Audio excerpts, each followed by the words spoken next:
시편 36편 읽겠습니다.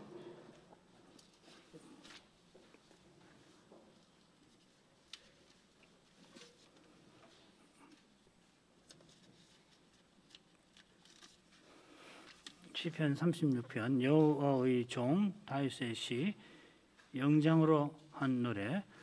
악인의 죄열이 내 마음에 이르기를 그 목전에는 하나님을 두려워함이 없다 하니 저가 스스로 자긍하기를 자기 죄악이 드러나지 아니하고 미워함을 받지도 아니하리라 함이로다. 그 입의 말은 죄악과 괴휼이라 지혜와 선행을 그쳤도다. 저는 그 침상에서 죄악을 꾀하며 스스로 불순한 길에 서고 악을 싫어하지 아니하는도다. 여호와여, 주의 인자하심이 하늘에 있고 주의 성실하심이 공중에 사무쳤으며 주의 의는 하나님의 산들과 같고 주의 판단은 큰 바다와 일반이라. 여호와여, 주는 사람과 짐승을 보호하시나이다. 하나님이여, 주의 인자하심이 어찌 그리 보배로우신지요. 인생이 주의 날개 그늘 아래 피하나이다. 저희가 주의 집에 살진 것으로 풍족할 것이라. 주께서 주의 복락의 강수로 마시우시리이다. 대저 생명의 원천이 주께 있사오니 주의 광명 중에 우리가 광명을 보리이다. 주를 아는 자에게 주의 인자하심을 계속하시며 마음이 정직한 자에게 주의 의를 베푸소서. 교만한 자의 발이 내게 미치지 못하게 하시며 악인의 손이 나를 쫓아내지 못하게 하소서. 죄악을 행하는 자가 거기 넘어졌으니 엎드러지고 다시 일어날 수 없으리이다.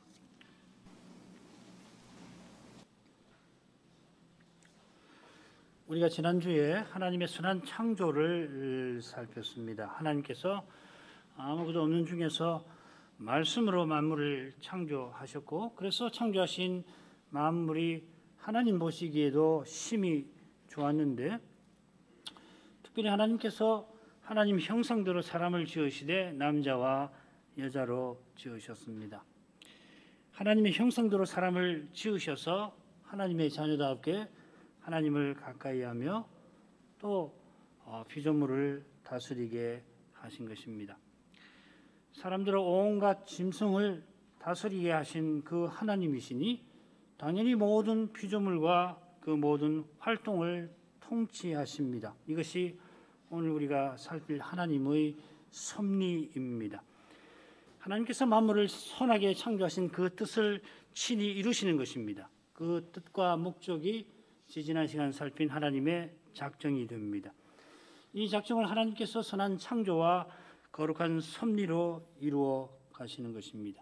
만물을 선하게 지으시되 특별히 하나님의 형상대로 사람을 지으신 것처럼 하나님께서 사람과 맺으신 그 특별한 언약을 위하여서 이 순간에도 만사가 일어나게 하십니다.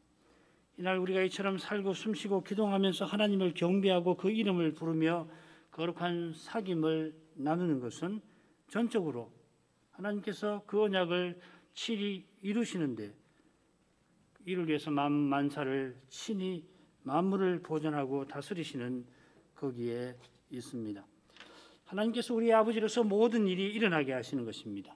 이런 각별한 사랑에 감사하며 우리의 믿음을 오늘도 하나님께 구하겠습니다. 11문, 하나님께서 섭리하시는 일이 무엇입니까?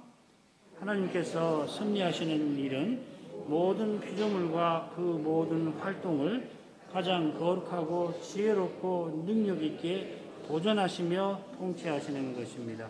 12문, 사람이 창조받은 지위에 있을 때에 하나님께서 그에게 행하신 특별한 섭리는 무엇입니까? 하나님께서 사람을 창조하신 후에 완전한 순종을 조건으로 생명 언약을 맺으시고 선악을 알게 하는 나무의 열매 먹는 것을 사망의 벌로서 금하셨습니다.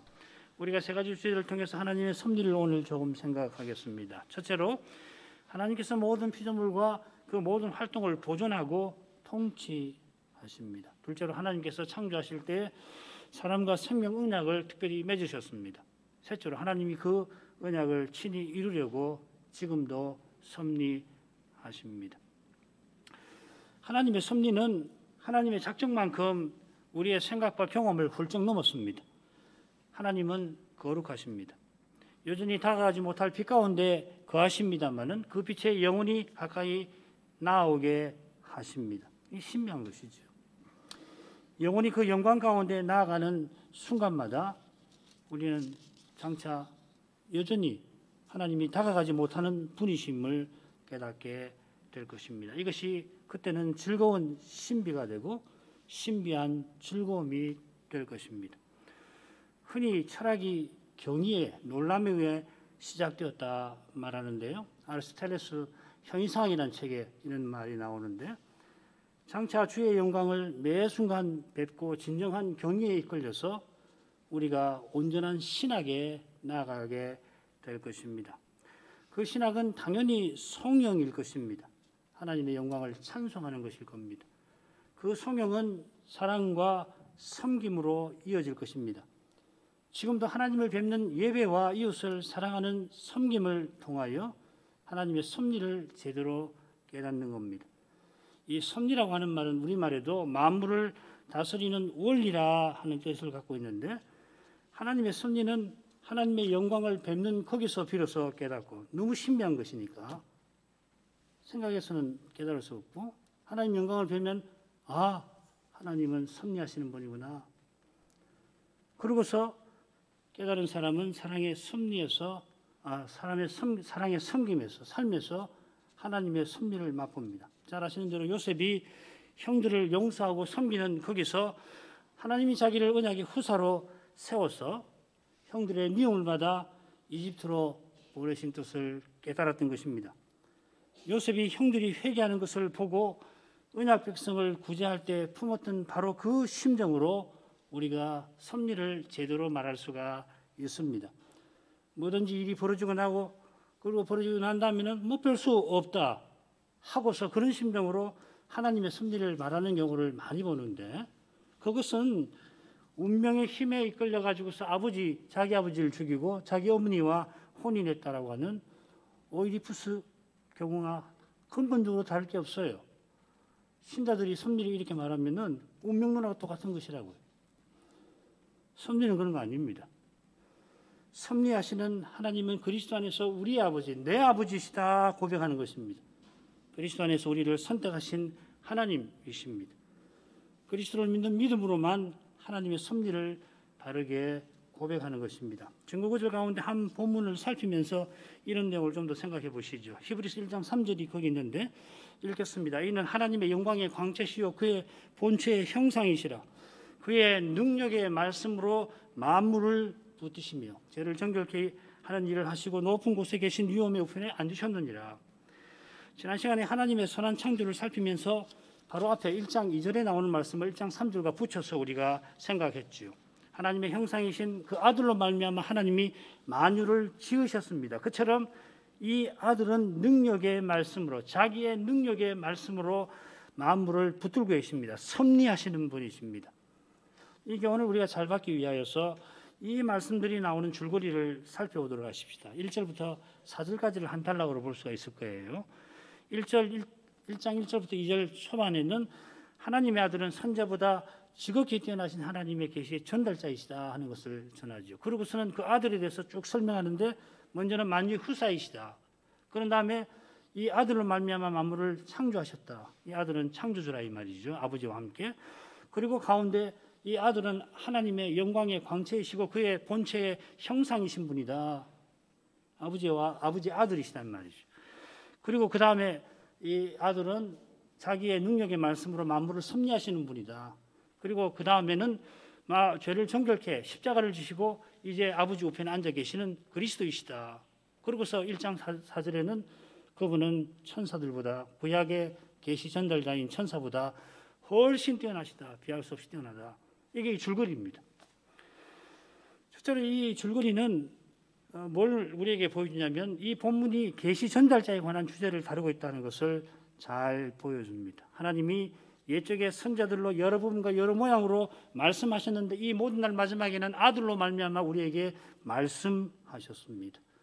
구약시대의 선자들로 말씀하셨는데 그때 천사들을 쓰셨습니다. 그래서 히브리서 2장 2절에 보면 천사들로 하신 말씀, 구약 계시를 그렇게 표현하죠.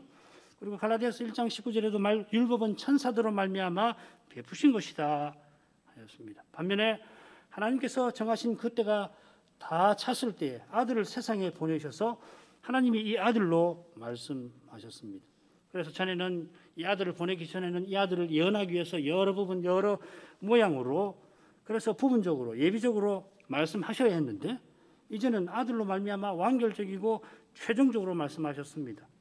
더 이상 계시가 없어요. 예수님 재림하시는 그때 새로운 계시가 주어지지 그 사이에는 이제 계시가 더 첨가되지 않을 것입니다. 이 성경으로 족한 거예요. 여기 하나님께서 말씀하셨다 하셨는데 예쪽의 선자들로 여러 부분과 여러 모양으로 우리 조상들에게 말씀하신 하나님이 이 모든 날 마지막에 아들로 말씀하셨다 했는데 이게 무슨 뜻이냐면 언약하셨다 하는 뜻입니다.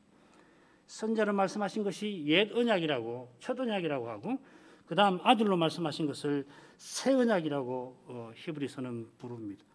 새 언약이 아들로 말씀하신 것이고 최종적으로 하신 언약이라서 더 좋은 언약이다. 얼마나 좋은 언약인가, 어디서 할 수 있냐, 그리스도가 성신을 주신 데서 잘 알 수가 있습니다. 하나님이 아들로 말씀하셨는데 이 아들이 계시의 전달자로서 얼마나 적합하신 분인가를 이어서 교훈하는 것입니다. 그러니까 이 언약이 얼마나 뛰어난 것인가를 교훈하는 것이죠. 누구보다 아들은 누구냐? 하나님의 영광의 광채이시고 그 본체의 형상이십니다. 하나님의 영광이 있는데 그 빛이라고 생각하시면 됩니다. 어떤 광원인데 거기서 빛이 나오는 거란 말이죠. 그 광원하고 빛하고 하나이면서 구분되잖아요. 아버지와 아들은 그런 관계라는 겁니다. 그리고 형상, 아버지 본체 형상이란 말은 도장을 생각하시면 됩니다. 도장 밑에 그 인이 그 글씨가 새겨져 있는데 그걸 찍으면은 그 도장 그 인하고 도장하고의 관계, 그 찍힌 인하고 그 도장에 새겨져 있는 그 형상하고의 관계가 아버지와 아들의 관계라는 말이죠.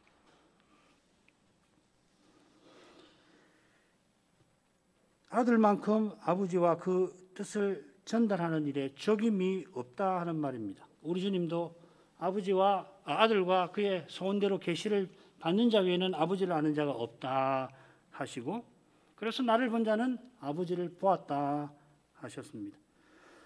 그게 1장 3절 상반절에 있는데 그 중간에 아들을 쭉 소개를 해요. 만유의 후사, 창조주, 그리고 만물을 붙드시는 분, 우편에 좌정하신 분, 이렇게 넷으로 소개를 하죠. 만유의 후사라고 하는 사실하고 우편에 좌정하신 것하고 붙어 있습니다. 아들께서 새 언약의 중보로서 십자가 지시고 부활하신 것을 가리킵니다. 부활하신 후에 하늘과 땅에 있는 모든 것을 내게 주셨다 하시고 아버지 우편에 앉으셨습니다. 그게 만유의 후사라는 뜻이죠. 그래서 우리는 이 그리스도와 함께한 후사, 그리스도와 함께 우리도 만유를 상속하게 될 것입니다. 그리스도로서 세상에 오시기 전에 하나님의 형상이신 아들은 태초에 아버지께서 창조하신 일에 함께 하셨습니다. 아들로 말미암아 아버지께서 모든 세계를 지으셨습니다. 지난 시간 생각했죠. 그처럼 아들은 그의 능력의 말씀으로 만물을 붙들고 계십니다. 이런 자격들과 활동을 보더라도 이 아들은 계시 전달자로서 아버지와 그 뜻을 우리에게 계시하시는 분으로서 누구보다 적임이십니다. 달리 보면은 하나님께서 섭리하시는 목적이 새 언약을 맺고 이루시는 데에 있다 할 수 있을 것입니다. 새 언약을 맺으시는 목적은 아버지와 아들의 그 거룩한 사귐, 아버지의 영광의 광채이시고 그의 본체의 형상이시라 하는 이 표현에 담겨 있는 아버지와 아들의 그 거룩한 사귐에 우리가 이루게 하는 데 있습니다. 이 사귐을 이루려고 지금 만물을 붙들고 계시는 그분이 친히 그리스도로 세상에 오셨던 것입니다. 세상에서 맡은 사명을 이루시고 이제는 하늘에 계십니다. 이런 사실에서 그리스도께서 음부의 권세가 이기지 못하는 주님의 교회를 세우리라 하신 약속을 틀림없이 이루실 것이다. 우리는 믿게 되는 겁니다. 그리스도께서 만물을 붙드신다 했는데 이 붙드신다는 표현은 무엇보다 무엇을 어깨에 메고 그리고 목표 지점까지 힘있게 가는 모습을 보여주고 있습니다. 그리시나 아시겠지만 아틀라스라고 하는 그 신이 제우스에게 반발을 해서 전쟁에 진 벌로서 고통스럽게 하늘을 떠받들고 있는 그런 그림을 보신 적이 있으시죠?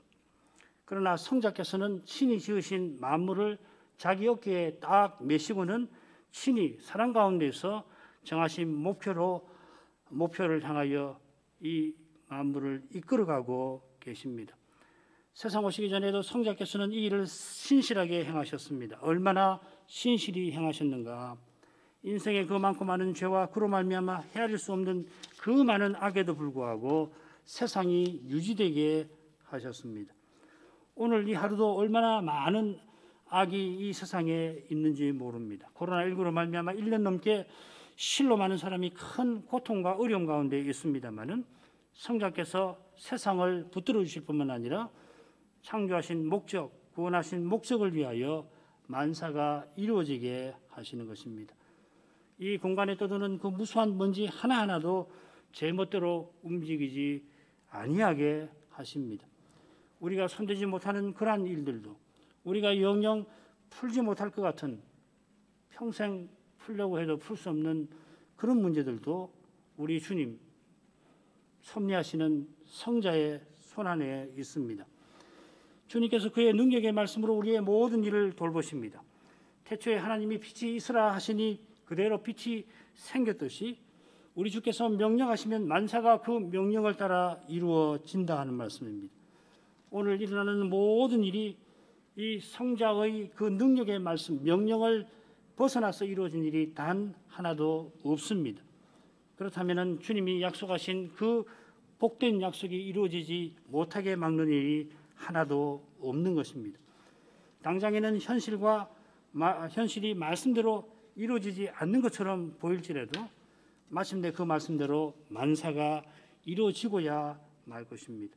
나중에 하면은 지금 이 현실이 실현 말씀을 이루는 데 쓰이고 있다는 것을 나중에는 알게 되는 거죠.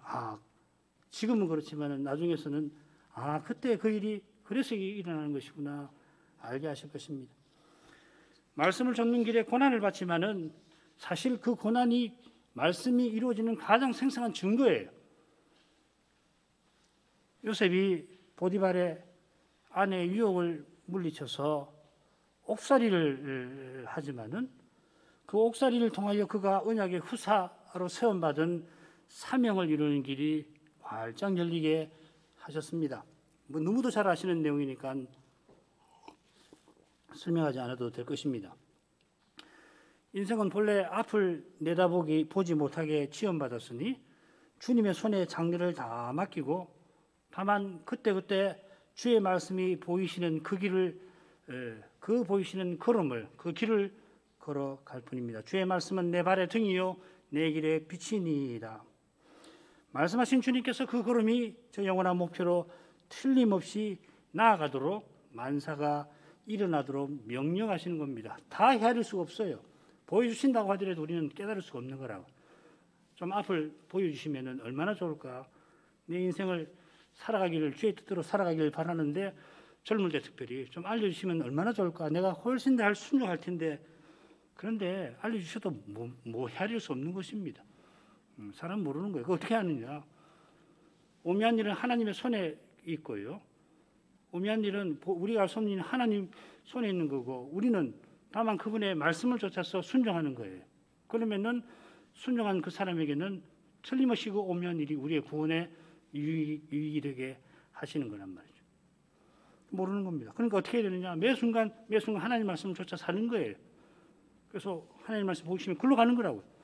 가는데 길이 안 보여요. 죽을 것 같아요. 말씀대로 가는데 오해받아요. 미움받습니다. 미움 안 받기 위해서 말씀을 벗어나야 되느냐. 그거 아니고 미움받기로 가는 거예요. 낭떠러지 같이 보여도 가는 거라고요. 죽음의 길 같아도 가는 거라고요. 그러면 그 낭떠러지의 길이 보이는 거라고요. 그러지 않고 길을 보이셔야 가지요. 저기 낭떠러지인데 어떻게 합니까? 그거 아니라고요. 우리 교회가 고백하는 역사를 통하여 흐르는 주리의 신학이라고 하는 것은 이런 거예요.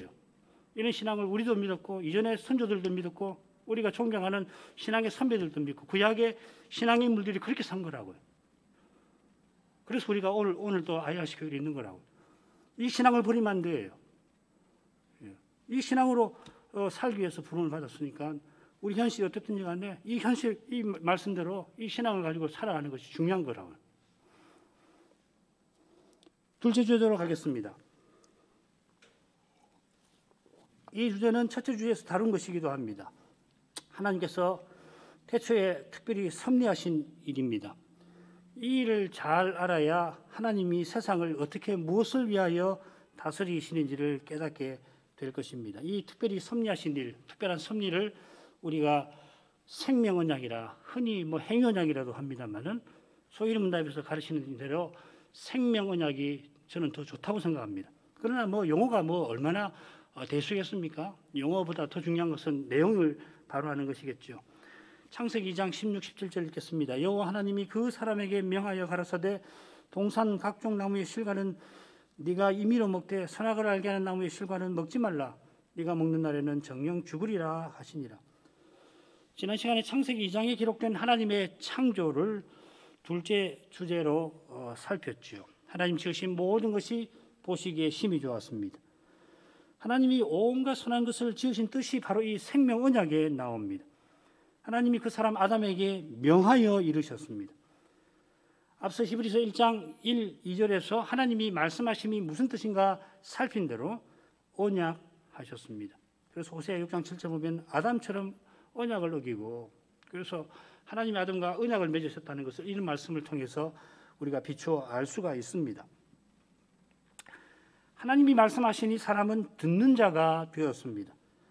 이는 하나님께서 명하신 대로 만물이 이루어지고 만사가 일어나는 것과 비슷하면서도 다릅니다. 사람은 하나님께 말씀을 듣고 그 말씀을 쫓아 하나님께 말씀을 드리는 존재입니다. 아들로서 드리는 존재입니다. 마치 성자께서 아버지에게 말씀을 드리듯이 드리는 존재입니다. 천사도 사람처럼 말씀을 듣고 그 말씀을 쫓아 찬송합니다. 그런 점에서 말씀을 드린다 할 수 있습니다. 그런데 사람은 하나님께 말씀드리는 아들처럼 그렇게 하나님께 말씀을 드리는 존재로 지음받았습니다. 이것이 하나님의 형상대로 지으신 뜻에도 속할 겁니다. 하나님의 형상을 지식의 거룩함으로 보는 분들은 우리 고백서에 있는 대로 사람이 하나님의 형상으로 지음받았고 그래서 천사도 그렇다고 합니다. 심지어 어떤 분은 안셀무스라고 하는 훌륭한 신학자가 있는데 우리가 장차 죽어서 천사가 되는데 타락한 천사의 수를 대신할 거라 합니다. 그러나 우리가 장차 그리스도와 같아지고 지금 그리스도의 몸과 지체로 살지 그리스도의 몸에 천사가 속하거나 천사가 우리처럼 그리스도와 같아지지 아니합니다.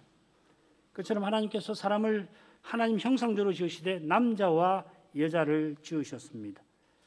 지난 시간에 여러 요리문답에 나온 대로 하나님께서 사람을 남자 여자로 지으시되 하나님의 형상대로 지으셨다. 성경에 그렇게 기록되어 있지 않습니다. 이것은 하나님 형상대로 지으신 뜻이 남자와 여자로 지으신 그것과 딱 붙어 있다는 뜻입니다. 물론 다스리는 것도 마찬가지고요. 그런 까닭에 본래 남자와 여자가 혼인하게 하신 목적도 그리스도와 교회의 하나됨에 하나님과 그리스도를 모시는 데에 있는 것입니다. 장차 우리가 천사처럼 장가가거나 시집가는 일이 없어도 그리스도와 같아져서 함께 그리스도를 드러낼 것입니다. 천사도 다스리면서요. 여기에 하나님께서 태초에 우리 인생과 언약 맺으신 뜻이 있는 것입니다. 그런 까닭에 요리문답에서는 특별한 섭리라고 한 줄 압니다. 특별한 섭리 있으니까 일반적인 섭리가 있겠다 생각할 수 있는데 그런 것보다는 특별하다, 특수하다는 겁니다. 이는 하나님께서 생명과 호흡과 만물을 매 순간 주시는 이유일 것입니다. 생명과 호흡과 만물을 매 순간 주시는 것을 일반적 섭리라고 하겠죠. 하나님께서 하나님을 향하도록 사람을 지으셨고 사람이 하나님을 찬송하기 위하여 산다. 어신의 고백처럼 생명, 호흡 주신 목적이 하나님을 찬송하는 데 있고 그처럼 하나님을 가까이 하라고 온갖 선한 것을 주십니다. 이 온갖 선한 것을 하나님께 나아가게 하는 수단이라고 교부가 설명하기도 했습니다. 이런 목적에서 하나님께서 태초에 생명 언약을 아담과 더불어 맺으신 것입니다. 이 언약이 얼마나 특별한지를 알려면은 지난 시간 살핀 대로 하나님의 동산을 다스리고 지키게 하신 사실을 주목할 것입니다. 훗날 은혜 언약의 중보자에게 주신 그런 사명을 아담에게 주셨습니다. 아담은 오실 메시아의 표상입니다. 아담이 처음에 오실 메시아처럼 높임 받은 것입니다. 마찬가지로 하나님께서 하와를 짓기 전에 먼저 아담을 짓고 그와 더불어 언약을 맺으셨습니다. 타락한 아담 안에서 모든 사람이 죽은 것 같이 그리스도 안에서 모든 사람이 생명을 얻습니다. 모든 사람이 아담 안에서 태어나듯이 모든 새 사람이 그리스도 안에 있고 그 안에서 구원을 영생을 얻습니다. 하나님께서 아담과 언약을 맺으시면서 완전한 순종을 조건으로 삼으셨습니다. 이 완전한 순종이라고 하는 조건은 본래 피조물에게 특별히 생각하는 피조물, 말씀을 드리는 피조물에게 마땅한 의무입니다. 피조물로서 사람이 마땅히 하나님을 온전히 순종해야 합니다. 그러니 하나님이 내신 조건이 특별할 게 없습니다. 게다가 그 조건의 구체적인 내용을 보면은 어길 이유가 없는 그런 금지 명령입니다. 원수마귀가 시험을 할 때 하나님께서 동산 나무의 모든 나무의 실과를 먹지 말라 하시더냐 그렇게 간교하게 물어야 했을 만큼 하나님께서는 동산 각종 모든 나무의 실과는 네가 임의로 먹어라. 마귀가 모든 나무에 있는데 똑같은 말입니다. 각종이나 모든이나 그렇게 하시고 다만 선악을 알게 하는 나무의 실과는 먹지 말라 하셨습니다. 선악과를 먹지 말라 하신 것은 사람의 권리를 제한한 것이 특별히 제한하는 것이 아니라 오히려 분에 넘치는 인생의 지위를 깨닫게 하시는 것입니다. 하나님께서 천사보다 사람을 높이신 뜻이 무엇인지 바로 이 말씀에서 깨달아 가게 하신 것입니다. 훗날 이 선악을 아는 것이 뭔가 후대 왕들의 활동과 붙여 생각할 수 있습니다. 열왕기상 3장 9절 보면 누가 주의 이 많은 백성을 재판할 수 있사오리이까. 솔로몬 이야기죠. 지혜로운 마음을 종에게 주사 주의 백성을 재판하여 선악을 분별하게 하옵소서. 전도서 12장 14절 하나님은 모든 행위와 모든 은밀한 것을 선악간에 심판하시리라. 이 선악을 분별한다는 것은 안다는 것은 왕의 직무를 가리키는 것입니다. 그래서 하와가 지원받은 후에 하나님께서 인생에게 다스리는 사명을 주시는 것입니다. 그러니까 먼저 선악과 검령이 있고 그 다음에 모든 짐승을 다스리라는 명령이 그 다음에 오는 것이죠. 이 명령은 하나님의 아들로서 맡은 사명이고 장차 우리 모두가 그리스도와 함께 천사도 다스릴 것입니다. 이런 고귀한 지위와 사명에 관하여 깨닫게 하려고 하나님이 선악과 금령을 주신 것입니다. 그러니까 동산에서 일하지 말고 동산에 있는 각종 나무의 실과를 해서 마음대로 먹고 그러고서 아담이 해야 할 일은 뭐냐? 주의 날에 하나님을 예배하고 그리고 나머지 날은 이 선악과나 생명나무를 보면서 하나님이 왜 이렇게 나를 높이셨나 그걸 깨달아라 하시는 것이죠.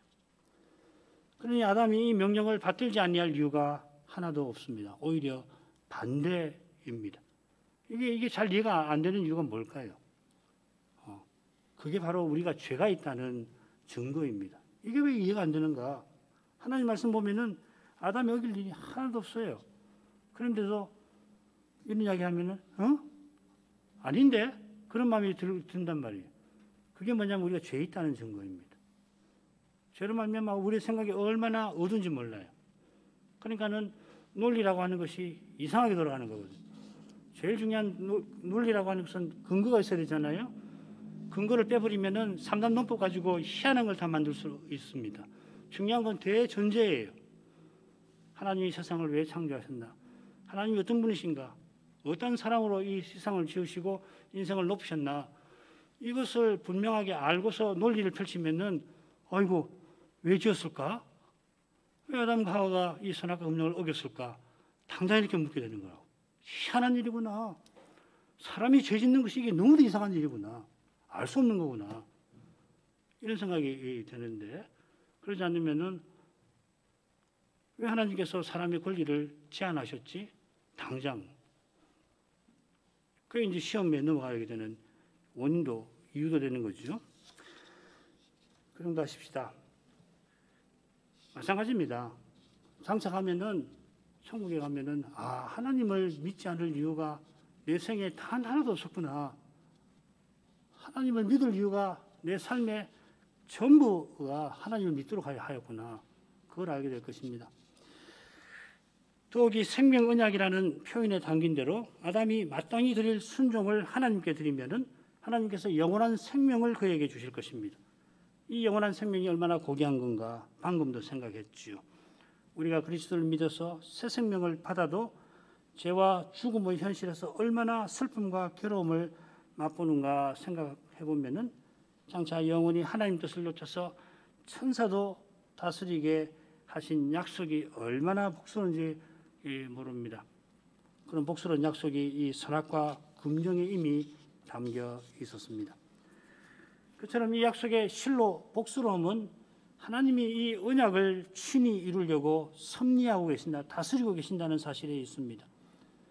우선 이 주제는 하나님의 섭리와 인생의 죄와 붙어 있는 주제입니다. 섭리를 다룰 때 반드시 이 죄의 문제를 다루게 되어 있거든요. 하나님이 모든 것을 다스리시는데 죄는 어떻게 된 건가 하는 문제이죠. 하나님의 섭리를 믿는다는 것은 결국 뭐냐면 하나님께서 우리의 악을 자기의 손으로 바꾸심을 고백하는 것입니다. 창세기 마지막에 요셉이 두려워하며 찾아온 형들을 위로하면서 건넨 그 말이죠. 아버지 야곱의 장례식을 마치고 형들은 요셉의 보복을 두려워하면서 당신의 아버지의 하나님의 종들의 죄를 이제 용서하소서. 참 표현이 긴데 얼마나 그 마음이 절박했으면은 요셉의 환심을 사기 위해서 붙일 수 있는 말은 다 붙이고 있습니다. 그렇게 하자 요셉이 눈물을 흘리며 하나님께서 형들의 악을 선으로 바꾸사 오늘과 같이 만민의 생명을 구원하게 하시려 하셨습니다. 고백합니다. 그리고 요셉이 내가 하나님을 대신하리까 하였는데 과연 하나님이 구원을 위하여서 인생의 악을 하나님의 선으로 바꾸셨습니다. 요셉이 한두 번 악한 일을 겪은 게 아니죠. 그러나 그때마다 하나님이 요셉과 함께 하셔서 그를 악에서 보호하시고 마침내 그가 하나님의 구원에 쓰임받게 하셨습니다. 요셉이 목숨을 몇 번이나 잃을 뻔한 거 아니에요? 그때마다 하나님이 보호해 주신 것입니다. 이런 하나님이시니 장차 만민을 그 행한 대로 의롭게 심판하시겠습니다. 마찬가지로 하나님 은혜 안에서만 우리가 우리 죄의 문제를 해결할 수 있는 길을 발견합니다. 어떤 사람은 하나님의 작정이나 섭리를 들어서 죄의 원인이나 책임을 하나님께 돌리기도 합니다. 이건 별스러운 거 아니에요. 타락한 아담이 바로 그런 일을 했잖아요. 하나님은 죄에 범한 우리 책임을 그리스도의 십자가에서 친히 담당해 주셨습니다. 거기서 죄의 문제를 해결할 길이 언제나 열립니다. 우리가 살 때 이 죄의 문제에 늘 봉착할 때마다 풀 수 없거든요. 죄의 문제에 딱 맞닥뜨리면 못 푼다는 겁니다. 결국은 그걸 깨닫게 되는데 그럴 때마다 이 십자가에서 풀 길이 열리는 겁니다. 당장의 답은 없기는 어려울지라도 반드시 거기서 답을 얻을 수가 있고 거기서만 얻을 수 있는 것입니다. 거기서 자기 죄를 겸손히 깨닫는 지혜와 회개할 힘도 얻습니다. 참으로 회개하는 교회와 신자는 하나님의 섭리를 바르게 고백합니다. 그렇지, 이 어떻게 하다 보니까 일이 다 이루어지고 난 다음에 하나님의 섭리다. 그런 거 아니에요. 반드시 회개하는 마음이 있고 그리고 하나님 뜻을 깨닫고 이 사랑으로 섬기는 이런 일이 있어야지 그냥 무책임하게 하나님 섭리입니다. 얼마나 무책임하면 몰라요. 거기서 하나님께 쓰임받은 것은 감사하고 그리고 잘못한 것은 회개하고 그렇게 하는 거거든요. 장래일에 대해서는 하나님께 다 의탁하고 그렇게 하는 거죠. 그것이 섭리를 말하는 것이거든요. 그처럼 말씀을 쫓아 고난받는 교회와 신자는 하나님의 섭리에서 참된 위로를 발견합니다. 시편 36편 6절이 인용이 거기 되어 있는데요. 주의 의는 하나님의 산들과 같고 주의 판단은 큰 바다와 일반이라. 여호와여 주는 사람과 짐승을 보호하시나이다. 시편 36편 시인 다윗인데요. 주님의 의를 바라보면서 주의 보호하심을 고백을 합니다. 이 시에서. 이 시인이 어떤 형편에 있는가? 시의 앞에 또 끝에 1절부터 4절이나 특별히 11, 12절 같은 데에서 잘 나옵니다. 악인이 죄를 짓고도 하나님의 심판을 두려워하는 게 아니라 오히려 스스로 자긍하기를 자기 죄악이 드러나지 아니하고 미워함을 받지도 아니하리라 이렇게 자랑을 합니다. 교만한 마음에 취하여서 악인이 그 발로 시인의 목을 딱 짓밟고 있고 그리고 그 손을 들어서 시인을 쫓아내려 합니다. 언약의 나라에서 쫓아내려 합니다. 시의 표제에 여호와의 종 다윗이라 되어 있는데 세상에 이보다 여호와의 종에게 슬프고 괴로운 일이 없을 겁니다. 말씀대로 사는 시인에게 비참한 죽음이 눈앞에 들이닥칩니다. 그러나 더 비참한 일이 있습니다. 그 일은 언약의 나라가 무너지는 것입니다. 하나님 언약을 지키며 살다가 죽는 것 비참합니다만은 그 언약이 무너지는 것은 죽음보다 비참합니다. 그런 현실인데 다윗이 찬송합니다. 주의 인자하심이 어찌 그리 보배로우신지요. 7절 상반절이죠. 이게 이 시의 딱 중앙에 나오는 것입니다. 사람의 눈에는 죽음의 현실밖에 보이지 않습니다만은 믿음의 눈은 온 세상에서 하나님의 인자와 진실하심을 보는 것입니다. 여호와께서 인자와 성실의 영광을 시인에게 날마다 비추십니다. 하늘에 주의 인자하심과 성실하심이 있고 높은 산들을 보니 하나님의 견고한 의가 생각납니다. 주의 판단이 깊은 바다와 같습니다. 인생은 힘든 현실 앞에 어쩔 줄을 모르지만은 그 현실도 깊은 바다 수면에 이렇다가 사라지는 작은 파도에 불과합니다. 주의 판단, 이 공이라는 말인데요. 너무도 깊어서 사람이 제대로 헤아릴 수가 없습니다만은 왜 이런 일이 일어나야 됩니까? 왜 일이 고쳐지지 않습니까? 왜 나는 하나님 말씀대로 사는데 나는 왜 이렇게 미움을 받고 나는 어려움을 겪고 병에 들고 이렇게 비난을 받습니까? 그러는 거죠. 그러나 주님의 판단은 틀림없이 주님의 언약과 약속을 이룹니다.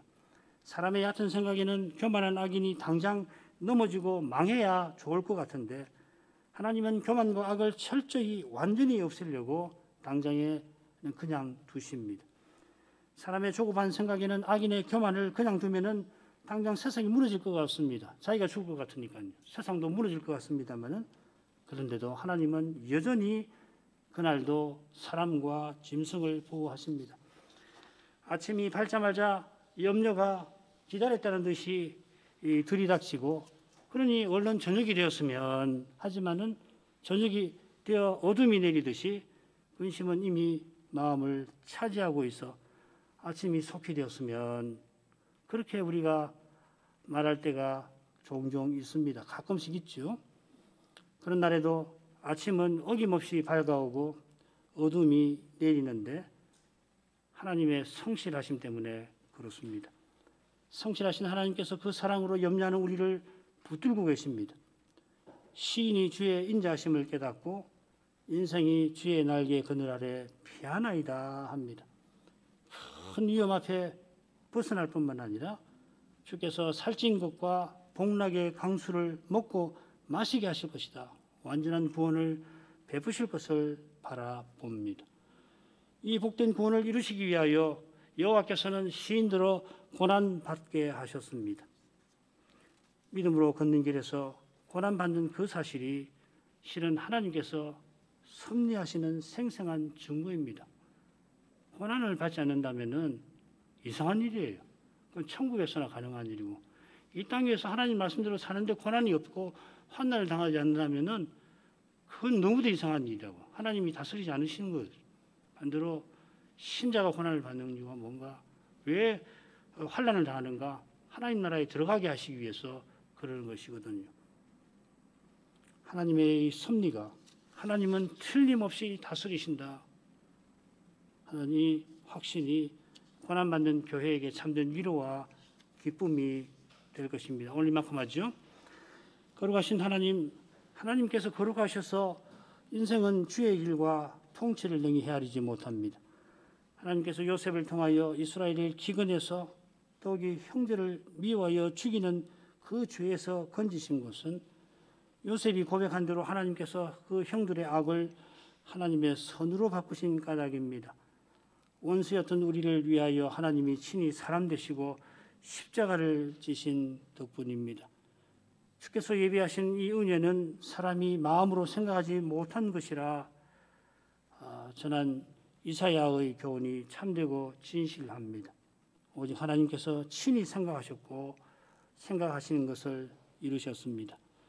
이러한 뜻을 이루려고 하나님이 태초에 창조하시고 이후로 지금까지 또 앞으로도 섭리하시는 줄 믿습니다. 하나님께서 그리스도 안에서 우리 아버지가 되어주신 그 사랑을 의지하여서 우리 눈앞에 놓인 현실을, 그 현실 가운데 있는 초라한 인생인 자신을 보게 하옵소서. 그리하여 믿음의 길에서 고난을 겪게 하실 때에 하나님이 섭리하시는 그 사실로 말미암아 그 하나님을 힘입어서 그 확신과 위로와 기쁨을 얻게 하옵소서. 예수님 이름으로 기도합니다. 아멘.